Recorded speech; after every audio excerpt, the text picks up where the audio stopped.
Arkadaşlar merhaba. Bugün sizlere LG G4'ün kronik problemi olan bootloop probleminden bahsedeceğim.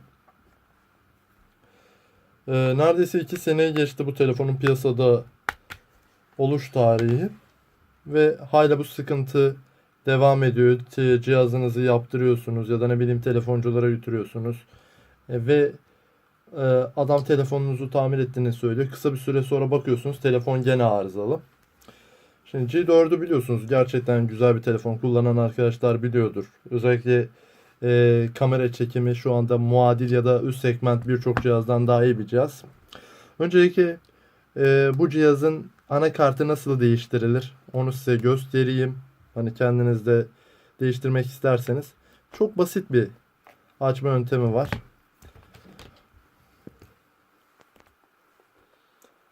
Ufak bir yıldız tornavidayla basit bir şekilde açabiliriz cihazımızı.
Cihazımızın şuradan vidalarınızı açtıktan sonra şuradan tırnaklarınızı takmak kaydıyla bir çekerseniz şu şekilde zaten gelmeye başlıyor. Diğer tarafta da aynı işlemi uyguladığımızda gördüğünüz gibi basit bir şekilde arka çıtayı çıkardık. Anakartımızda şöyle görmüş olduğunuz gibi, onda da şöyle yaparsak ilk başta şurada ekran bağlantımızı çıkaralım. Ekran bağlantımızı çıkardık. İki kameranın bağlantısı var. Şu şekilde çıkarabiliriz. Hatta kamerayı da çıkaralım. Kameramız da burada. Ondan sonra anakartımızı gördüğünüz gibi rahat bir şekilde çıkardık.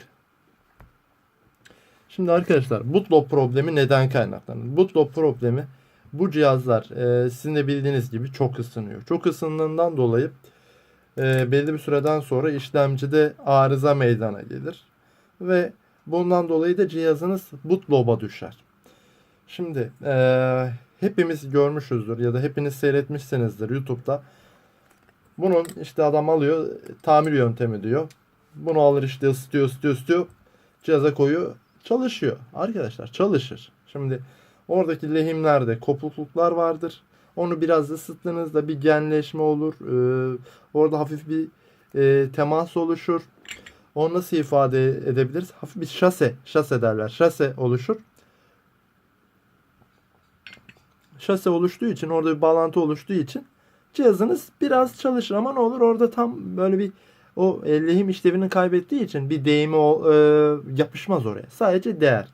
Orada değdiği için zamanla gene tamamen bu sefer gider. Ondan sonra birkaç kez daha ısıtırsınız gene çalışır. Birkaç kez daha ısıtırsınız gene çalışır. En sonunda kartı tamamen pert edersiniz. Hani kullanılmaz hale gelir. Profesyonel anlamda tamir etmek istediğinizde de artık bu kartı tamir edemezsiniz. Bu kart çöp olur. Çöpe atmanız gerekir.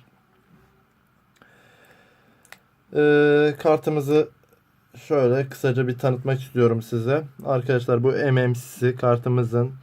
Şurada görmüş olduğunuz gibi işlemci ve RAM mevcut. Bunun en üst kısmındaki tabaka, şöyle görüyorsanız en üst kısımda RAM vardır. Onun altında da işlemci vardır.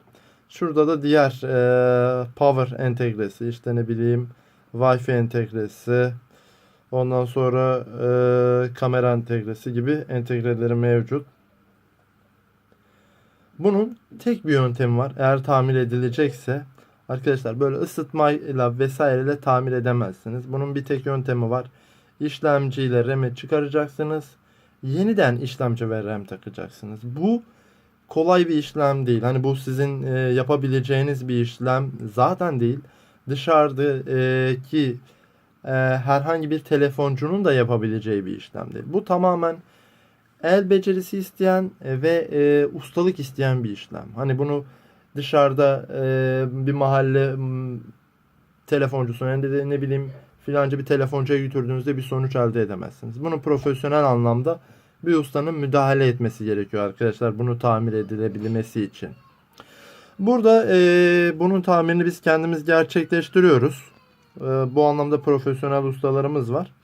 Arkadaşlar RAM'i ve işlemci çıkararak yeniden RAM ve işlemci takıyorlar. Ve ondan sonra kartınızı uzun süre kullanabiliyorsunuz problemsiz bir şekilde. Bunun yöntemi bu şekilde. Hani RAM ve işlemci takmaktan geçiyor. Başka bir tamir yöntemi var mı? Bir yöntem daha var. Aslında çok fazla tamir diyemeyiz. Şimdi şöyle ifade edeyim.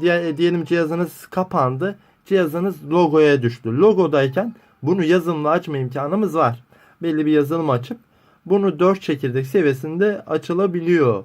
Bunda da işte nasıl söylesem size, belli bir süre kullanabilirsiniz. Belli bir süre kullanabilirsiniz. Eğer çok fazla telefonu yoğun kullanan bir insan değilseniz bayağı uzun süre kullanabilirsiniz. Bir problem olmaz ama gideyim oyun oynayacaksanız ya da ne bileyim biraz cihazı kasan biriyseniz, istiyorsanız yazılımla açmak hiç bir işe yaramayacaktır. Belli bir süreden sonra tamamen bu sefer kapanacaktır. Çünkü siz sakat birinin ayağına birkaç tane çıta bağlayarak sarıyorsunuz.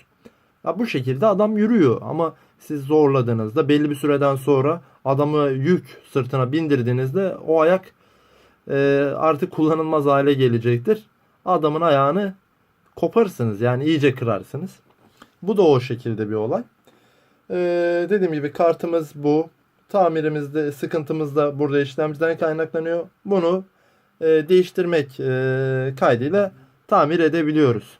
Arkadaşlar bu ilk videom. Bundan dolayı desteklerinizi istiyorum. Lütfen beğenilerinizi eksik etmeyin. Beğeniler geldiği takdirde bu tarz videolar olsun ya da değişik konularda videolar olsun çekmeye devam edeceğim. Lütfen desteklerinizi eksik etmeyin. Videomu seyreden bütün arkadaşlara şimdiden çok çok teşekkür ediyorum.